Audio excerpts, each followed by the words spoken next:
Welcome to our channel. Today we how to connect Logitech G Pro wireless instant fix step by step clearly.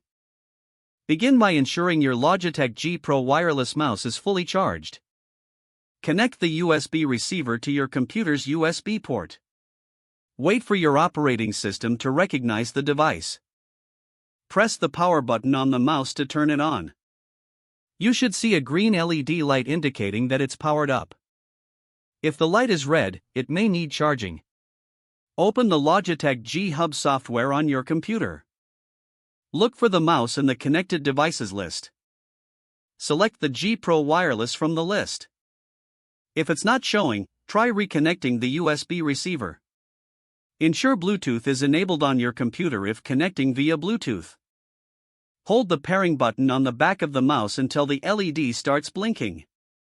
On your computer, go to Bluetooth settings and select Add Bluetooth or other device.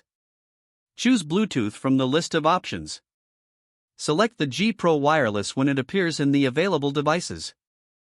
Wait for confirmation that the device is connected.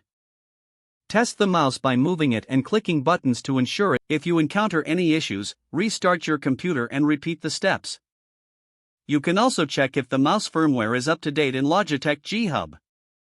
Your Logitech G Pro wireless mouse is now ready to use. If the page does not load, refresh the browser or try again in a private or incognito window. Make sure you are using the correct email address, then retype it carefully to avoid small typos.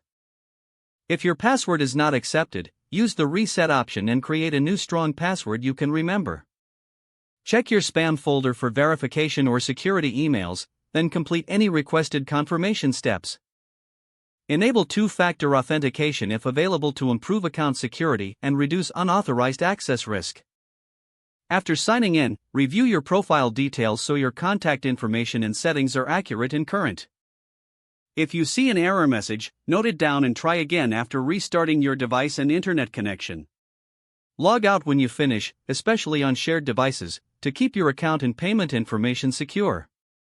If the page does not load, refresh the browser or try again in a private or incognito window. Don't forget to like this video and subscribe to our channel for more step-by-step tech guides.